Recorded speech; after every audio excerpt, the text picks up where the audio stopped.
Preview.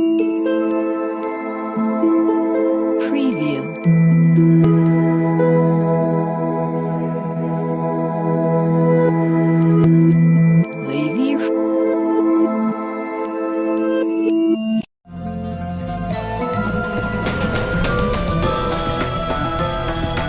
Harus mengoreksi diri.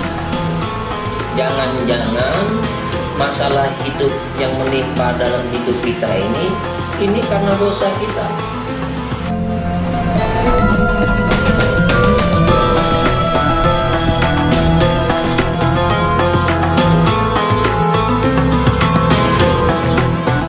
Assalamualaikum warahmatullahi wabarakatuh. Jumpa lagi dengan kita dalam acara Bincang Syariah Al-Qalam. Kali ini tetap kita menghadirkan narasumber yang sama seperti minggu kemarin, yaitu Bapak Ustadz Dr. Heri Iskandar MPD. Assalamualaikum Pak Ustadz. Waalaikumsalam warahmatullahi wabarakatuh. Selalu sehat, selalu semangat ya Pak Ustadz. Insyaallah. Alhamdulillah. Nah, untuk tema kita pada kali ini, kita akan membahas hal yang lebih berkaitan dengan kegiatan kita, yaitu judulnya adalah 5 kiat atau 5 tips untuk menjalani permasalahan di dalam hidup. Karena kita di dalam hidup ini pastinya sesempurna apapun kehidupan seseorang tidak akan bisa terlepas dari yang namanya masalah. Bedanya adalah ada yang masalah itu besar, ada yang masalah itu yang kecil. Itu merupakan pandangan orang yang awam. Tapi bagaimana dalam pandangan secara agama kita, yaitu agama Islam? Langsung saja kita dengarkan tausiah dari beliau. Untuk selanjutnya nanti kita akan adakan tanya jawab seperti biasa. Saksikan terus sampai akhir agar tidak salah atau tidak setengah-setengah dalam mendapatkan ilmunya. Untuk Pak Heri Iskandar, waktu dan tempat tersebut. Terima kasih. Assalamualaikum warahmatullahi wabarakatuh. Waalaikumsalam. Alhamdulillah, alhamdulillahillazi khalaqal mauta wal hayata liyabluwakum ayyukum ahsanu amala wa huwal azizul ghafur. Allahumma shalli wa sallim ala sayyidina Muhammadin wa ala alihi wa sahbihi ajma'in. Subhanaka la ilma lana illa ma 'allamtana innaka antal alimul hakim. Rabbi shrah li sadri wa yassir li amri wahlul 'uqdatam min lisani yafqahu qawli. Rabbi zidni 'ilma warzuqni fahma. Amin ya rabbal alamin. Semoga Allah yang Maha Pengasih lagi Maha Penyayang akan senantiasa mengaruniakan kepada kita semua hati yang benar-benar ikhlas, hati yang tulus, hati yang benar-benar hanya mengharapkan ridha Allah Subhanahu wa Ta'ala. Meskipun kita memiliki harta, pangkat dan jabatan, atau mungkin kita memiliki seisi langit dan bumi ini, jikalau hidup kita tidak ada ridha Allah, maka sesungguhnya kita itu tidak memiliki apa-apa. Sebaliknya, ada orang yang tidak punya harta, pangkat dan jabatan, atau mungkin dia sering dihina, direndahkan, bahkan dianggap tidak ada. Tetapi di antara hidupnya ada ridha Allah, maka sesungguhnya dia itu memiliki segala-galanya. Jadi pengangkat derajat hidup manusia itu bukan harta, pangkat dan jabatan, tetapi pengangkat derajat manusia itu adalah Allah ridho kepada kita walaupun kita tidak punya. Beriring salam kepada baginda besar Muhammad sallallahu alaihi wasallam, kepada keluarga, sahabat, begitu juga pengikutnya yang setia. Mudah-mudahan diri-diri ini akan diberikan syafaat melalui baginda besar Muhammad sallallahu alaihi wasallam, dan kita yang hadir di sini dan keluarganya insyaallah akan diakui sebagai umat Nabi Muhammad sallallahu alaihi wasallam. Di dalam kehidupan ini seperti kita membenahi benang yang kusut, karena hidup itu adalah masalah. Life is problem. Hidup itu masalah. Dan setiap manusia yang hidup di dunia ini pasti punya masalah. Maka kita harus memiliki keterampilan bagaimana kita menyikapi hidup, bagaimana kita menyikapi kesulitan hidup, masalah hidup yang sedang kita jalani ini, sehingga kita dituntun dan ditolong oleh Allah Subhanahu wa Ta'ala. Maka pada tema pada hari ini adalah 5 kiat bagaimana mengatasi kesulitan hidup. Kiat yang pertama adalah kita harus menerima kenyataan. Ketika Allah mentakdirkan kita lahir ke dunia ini, kita punya episode yang berbeda-beda. Ada yang dilahirkan oleh Allah jadi orang yang kaya, ada orang yang dilahirkan oleh Allah di dunia ini dalam keadaan miskin. Nah, kesulitan-kesulitan hidup ini sebenarnya adalah untuk mendewasakan diri kita agar kita lebih piawai dan terbiasa dalam menyikapi masalah-masalah hidup. Jadi kalau kita menerima kenyataan hidup ini, bahwa semua yang terjadi itu atas izin Allah, maka hati kita akan menerima. Yang membuat hidup kita jadi berat itu adalah tidak menerima kenyataan. Padahal kenyataan hidup ini, suka tidak suka, harus kita hadapi. Senang tidak senang, kita harus tetap menghadapinya. Permasalahan yang terbesar itu sebenarnya bukan masalah yang datang ke kita. Masalah yang terbesar dalam hidup itu adalah apakah kita ini dekat dengan Allah atau tidak. Yang kedua, apakah kita ini ditolong oleh Allah atau tidak. Tapi kalau kita sudah dekat dengan Allah, ditolong oleh Allah, sehebat apapun masalah yang kita hadapi akan terasa ringan. Nah, sebaliknya, kalau kita punya masalah kecil tapi Allah tidak menolong kita, akan menjadi berat. Maka akal menerima realita, kenyataan, hati ke Allah. Kalau hati kita ke Allah, akal kita menerima kenyataan, mudah-mudahan hati kita jadi tenang. Karena sesuatu yang bisa membuat kita senang dan tenang itu adalah mendekat ke Allah. Ala bizikrillahi tatma'innul qulub. Ketahuilah dengan mengingat Allah hati jadi. Nah, yang kedua, ridho. Ridho terjadi, tidak ridho tetap terjadi. Lebih baik ridho. Karena orang yang ridho dengan ketentuan Allah itu orang yang dicintai oleh Allah. Karena semakin kita ridho apa yang ditentukan oleh Allah, maka Allah akan ridho kepada kita. Maka oleh sebab itu kita harus mempersiapkan diri kita, kita harus mempersiapkan mental kita bahwa kejadian yang sudah terjadi itu sudah menjadi ketentuan Allah dan harus menerima dengan lapang dada. Kita harus menerima dengan berbesar hati. Karena yang sudah terjadi harus kita hadapi, yang sudah terjadi harus ridho. Faman radiya falahu ridho. Barang siapa yang ridho dengan ketentuan Allah, maka Allah akan ridho. Yang ketiga, kalau kita dapat kesulitan hidup, permasalahan hidup, kita harus mengoreksi diri. Jangan-jangan masalah hidup yang menimpa dalam hidup kita ini karena dosa kita, ini karena kesalahan kita. Agar kita ingat, agar kita sadar, agar kita mendekat ke Allah. Karena kesulitan hidup, musibah, bencana, malapetaka itu datang dalam kehidupan kita, itu diundang karena dosa. Jadi apabila kita diuji oleh Allah dengan kesulitan hidup, jalan yang terbaik adalah mengoreksi diri. Jangan-jangan ini kesulitan hidup ini datang kepada kita ini karena dosa. Maka selayaknya apabila kesulitan hidup yang datang kepada kita, masalah yang bertubi-tubi kepada kita, bersegeralah bertobat kepada Allah. Ini jangan-jangan ini karena dosa.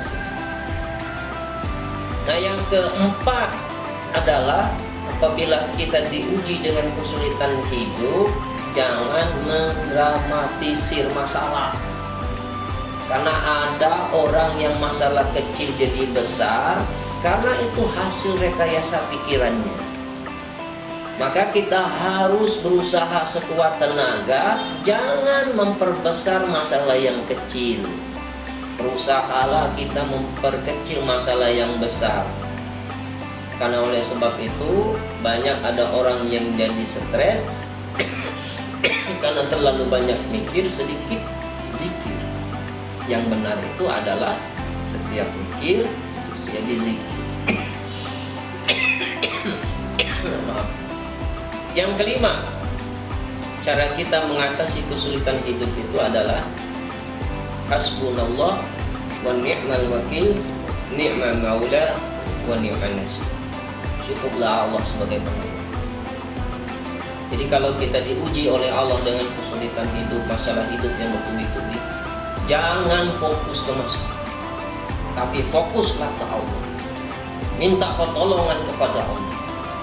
Ingatlah kepada Allah. Fazkuruni azkurkum. Ingatlah kepadaku, maka aku akan ingat kepadamu. Perbanyak beribadah kepada Allah. Perbanyak berbuat yang manfaat. Perbanyak kita bersedekah dan berbaik sangka ke Allah. La ilaha illa anta subhanaka inni kuntu minadz zalimin. Tidak ada Tuhan selain Dia. Jadi ketika kita dihadapkan oleh Allah masalah, musibah, kita harus buru-buru ke Allah, minta ke Allah, mendekat ke Allah, dan harus berbaik sangka. Subhanaka inni kuntu minadz zalimin. Maha suci Allah, yang sesungguhnya zalim itu saya. Yang sesungguhnya yang banyak salah itu saya. Jadi mungkin masalah musibah yang menimpa kita pada saat ini karena dosa.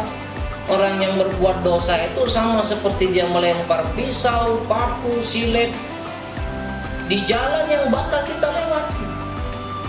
Jadi kalau hidup ini tidak mau banyak masalah, jangan buat masalah. Kalau hidup ingin dengan selamat, jangan berbuat dosa. Mudah-mudahan Allah akan melindungi kita dari hal-hal yang tidak kita inginkan. Wallahu a'lam bishawab. Itu Pak. Masya Allah. Jadi ada 5 kalau bisa kita review lagi. Tadi yang pertama itu menerima kenyataan. Jadi apapun kondisi kita, sepatutnya kita syukuri apa yang kita dapatkan ya. Kadang ya itu tadi orang-orang kadang berpikir bahwa oh si A itu lebih beruntung daripada saya, oh si B itu lebih kaya atau lebih mampu daripada saya. Misalkan dia terlahir dari orang yang kaya setengah saya, itu karena tidak bisa menerima kenyataan apa yang sudah digariskan oleh Allah. Yakinlah bahwa itu adalah yang terbaik untuk kita. Dan yang kedua tadi kuncinya adalah harus ridho ya. Harus ya kita dibalik lagi ke rasa syukur, harus menerima apapun yang sudah diberikan oleh Allah kepada kita. Dan yang ketiga, kita harus sering introspeksi. Siapa tahu memang apa yang terjadi pada diri kita saat ini itu akibat dari perbuatan atau buah tangan apa yang sudah kita lakukan di masa lalu. Yang keempat, jangan mendramatisir, jangan membesarkan masalah. Kalau bisa masalah yang besar itu justru kita kecilkan. Jangan malah masalah yang kecil tadinya malah tidak ada, malah kita dramatisir, akhirnya membesar. Yakinlah bahwa sebesar apapun masalah kita, yakin bahwa Allah itu lebih besar daripada masalah kita tersebut. Karena yang menghadirkan masalah itu ya dari Allah sendiri, dan Allah tahu bahwa makhluknya ini yang dititipkan masalah tersebut mampu untuk mengatasinya. Dan yang terakhir tadi, cukuplah Allah sebagai penolong, cukuplah Allah sebagai pelindung. Tidak perlu kita meminta atau tidak perlu kita curhat kepada orang lain selain Allah.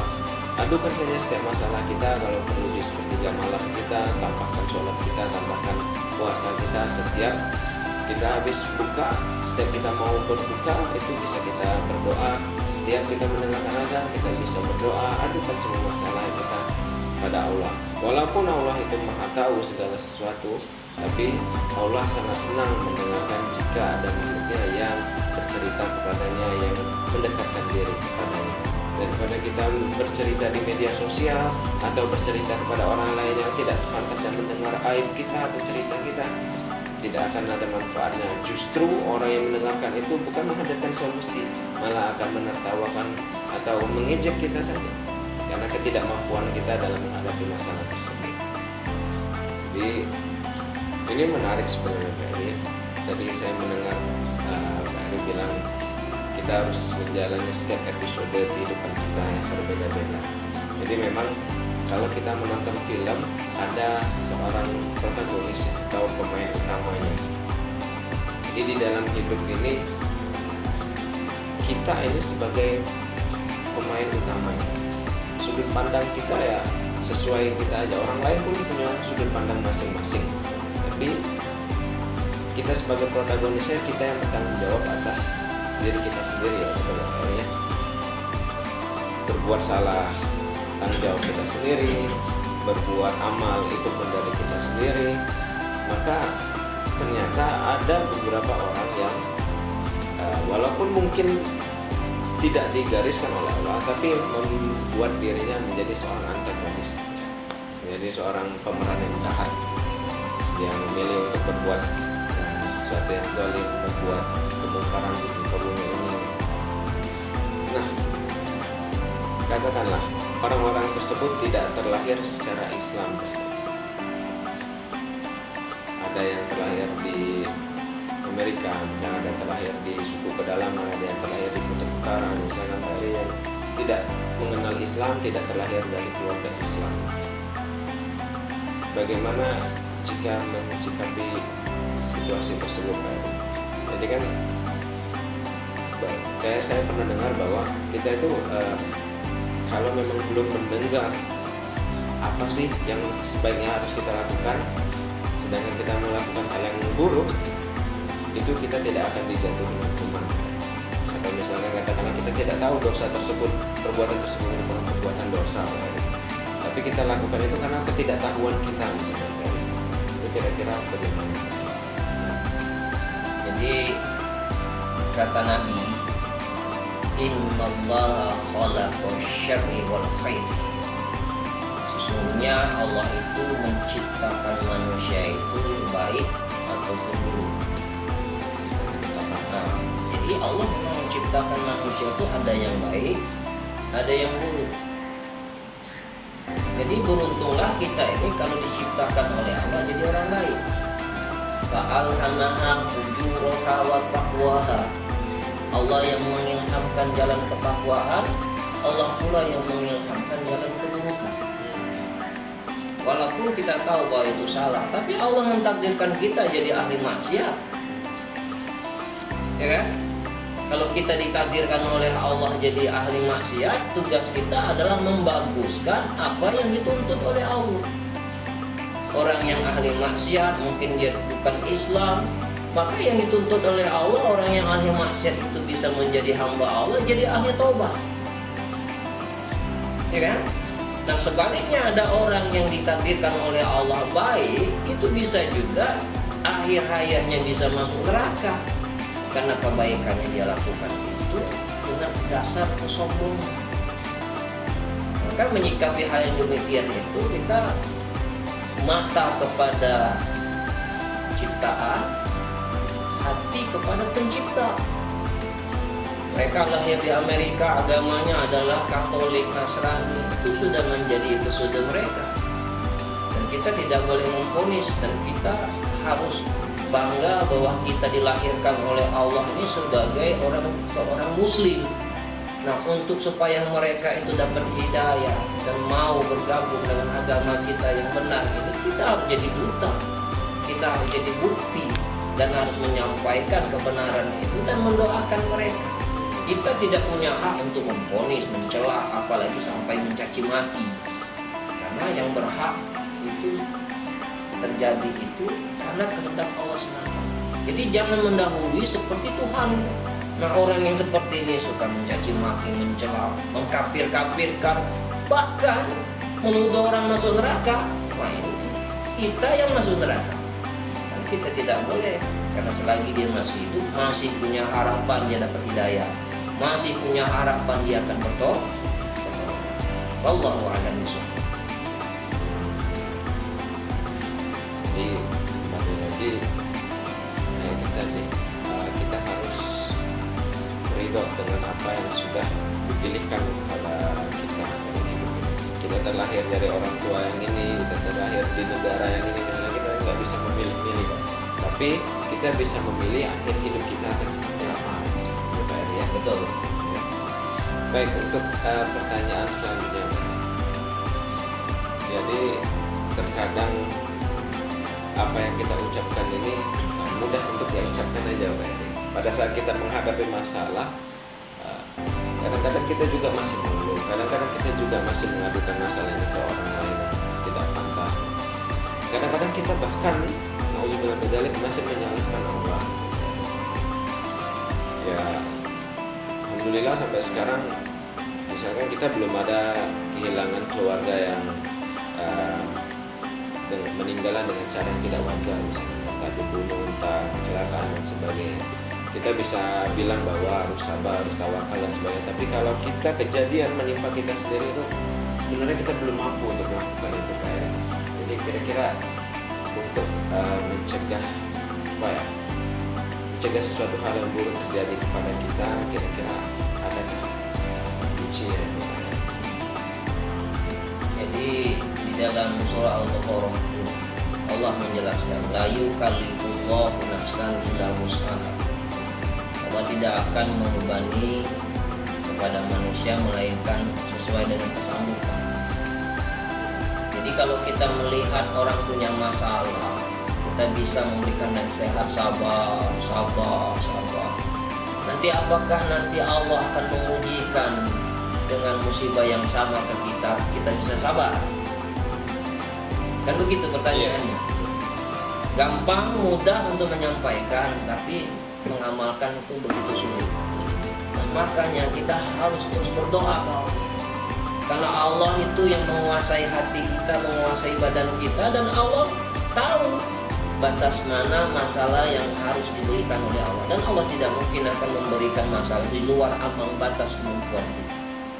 Maka oleh sebab itu bermohonlah kepada Allah, mudah-mudahan musibah bencana yang Allah ujikan ke kita sanggup menghadapinya, karena Allah lebih tahu dari apa yang kita ketahui. Wallahu a'lam bishawab. Nah, untuk pertanyaan selanjutnya nih, Pak Eri, mungkin banyak juga teman-teman di luar sana bertanya-tanya bahwa untuk apa sih kita ini dilahirkan di dunia ini? Tujuannya apa Allah menciptakan kita sampai mematikan kita di suatu tempat, di suatu masa, dilahirkan di keluarga ini, dilahirkan di negara ini? Itu tujuannya sebenarnya. Konsep dasar kita dilahirkan oleh Allah ke dunia ini adalah mengabdi.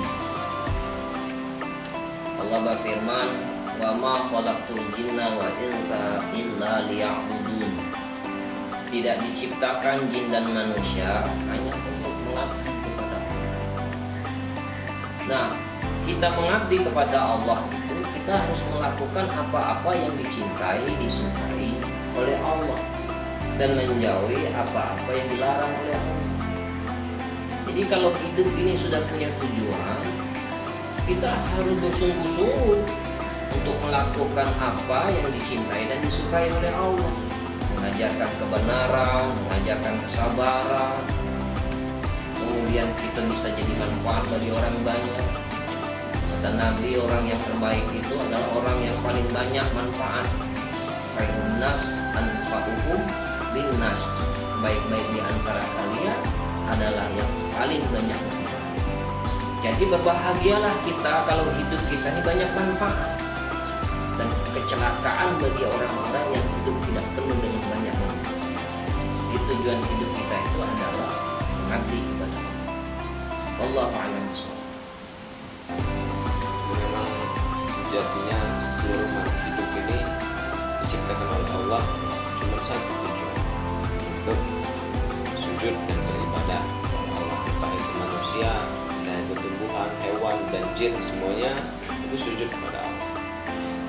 namanya, kita aja yang nggak bisa mendengarkannya, bahwa seperti tumbuhan pun setiap bunyi yang keluar oleh mereka itu merupakan zikir.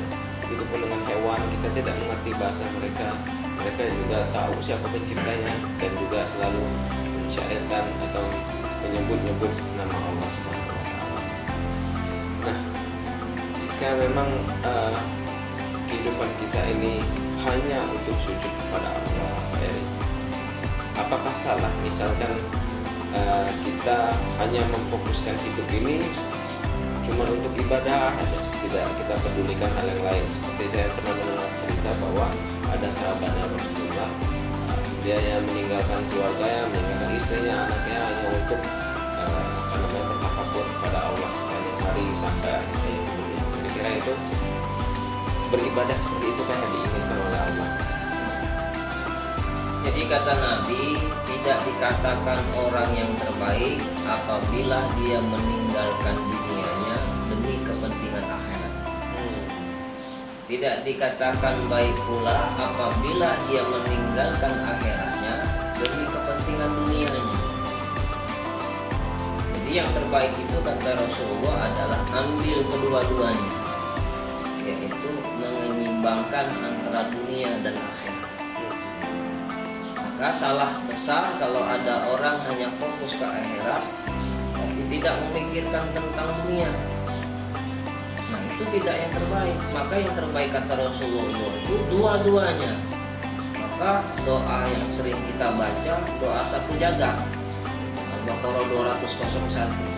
Rabbana atina fid dunya hasanah wa fil akhirati hasanah wa qina adzabannar. Ya Allah, berikanlah kami ini kebahagiaan, kebaikan di dunia. Dunia itu. Jadi dunia ini harus bahagia dulu. Bagaimana mungkin akan bahagia di akhirat sedangkan dunia sengsara? Tidak ada orang yang ibadahnya khusyuk karena banyak masalah. Tidak ada orang yang bisa berbuat baik itu dalam keadaan sempit. Maka Islam mengajarkan kita harus jadi orang hebat, harus jadi orang yang berkuasa, harus jadi orang kaya, supaya kekuasaan dan kekayaan kita itu bisa membantu orang yang akan melahirkan kepentingan akhirat. Jadi dunia ini jembatan menuju akhirat. Tujuannya bukan dunia sebagai jembatan menuju akhirat. Wallahu a'lam bishawab. Mungkin pertanyaan terakhir saya ya, itu tadi memang sekali lagi kita bilang bahwa mudah dilakukan jika kita tidak perlu memikirkan duniawi, kita bisa fokus beribadah ya kan? Tapi seperti yang kita alami sekarang nih, ada pandemi COVID-19, ada orang yang masih bisa mendapatkan janji penghasilan hanya dengan work from home, tapi ada orang yang mau nggak mau dia harus terjun ke jalan untuk menjual sesuatu agar dia bisa bertahan hidup di hari itu. Sedangkan dia untuk bertahan hidup pun sulit, apalagi untuk memikirkan masalah akhiratnya atau untuk ibadahnya. Itu kira-kira seperti apa? COVID-19 yang sekarang kita sedang hadapi ini adalah ujian. Kita ini lebih takut kepada COVID-19 atau lebih takut ke Allah? Kalau kita ini makin takut ke Allah, penyakit itu takut sama Allah. Kenapa? Karena virus corona itu milik Allah. Dan virus corona itu sudah punya nama-nama yang dititipkan oleh Allah siapa yang bakal kena. Dan tidak mungkin tertukar. Dan tidak mungkin salah sasaran.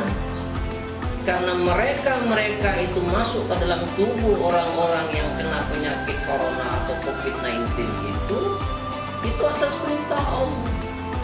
Jadi kalau ada orang yang mau tidak mau dia harus keluar rumah untuk mencari nafkah untuk kepentingan anak istrinya, kalau dinilai dengan niatnya itu ibadah, maka tidak jarang niat dia yang tulus lillahi ta'ala menafkahi istri, karena itu adalah kewajiban suami yang diperintahkan oleh Allah untuk menafkahi anak istrinya, bisa menjadi jalan masuk surga. Kalaupun mungkin dia tidak sehebat orang yang bersedekah, mungkin tidak rajin dia ke masjid, tapi dia berjuang di luar sana untuk menafkahi anak istrinya dengan cara yang diridhoi oleh Allah dan tidak meninggalkan kewajiban dia sebagai hamba, bisa jadi itu akan menjadi jalan dia menuju surganya Allah. Jadi konsep hidup kita ini, kita tetap yakin bahwa penyakit COVID-19 itu ada, tapi janganlah rasa takut kita itu kepada Allah itu melebihi rasa takut kita kepada penyakit. Ingat, penyakit itu ujian. Penyakit itu adalah ujian dari Allah untuk menguji siapa di antara kalian yang paling banyak amal. Jadi jangan mentuhankan ikhtiar, jangan mentuhankan masker, jangan mentuhankan obat, jangan mentuhankan vaksin, tapi bertuhanlah kepada Allah. Masker, vaksin itu sebagai pembantu takdir agar kita terbebas dari penyakit. Bahkan ada orang yang sudah divaksin masih kena. Ternyata vaksin itu tidak berlaku apabila Allah menghendaki dia terkena penyakit. Wallahu a'lam bishawab. Insyaallah, jadi banyak sekali ilmu yang sudah kita dapatkan dari kurang lebih setengah jam kita berbicara pada hari ini. Jika ada masih yang ingin ditanyakan, boleh nanti ditanyakan di kolom komentar dan insya Allah akan dijawab oleh Pak Heri langsung. Nah, untuk menutup acara kita hari ini dan mengambil berkahnya, silakan Pak. Baik, sebelum kita tutup acara ini, ada baiknya kita berdoa menundukkan hati kita. Mudah-mudahan Allah meridhoi acara kita ini dan diberikan oleh Allah keberkahan. A'udzubillahi minasyaitonirrajim. Bismillahirrahmanirrahim. Alhamdulillahirabbil alamin. Allahumma shalli wa sallim ala sayyidina Muhammad wa ala ali sayyidina Muhammad. Ya Allah, berkahi acara kami ini ya Allah. Berikanlah kami kemudahan, terangi hati kami yang masih gelap gulita, beri petunjuk kepada hati kami yang masih tersesat, lembutkan hati kami yang masih keras membatu.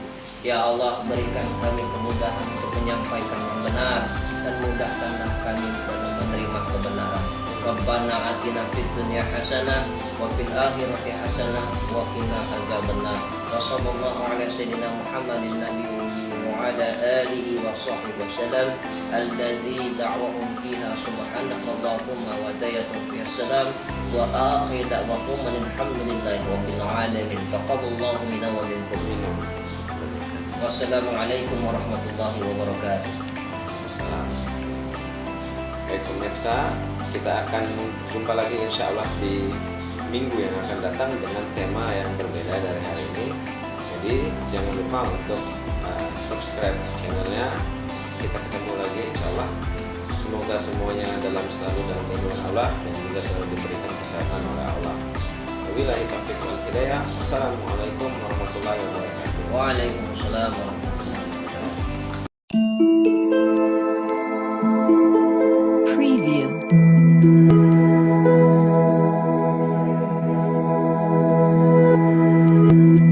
Review.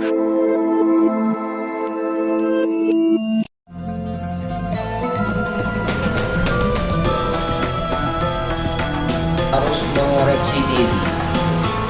Jangan-jangan masalah hidup yang menimpa dalam hidup kita ini karena dosa kita.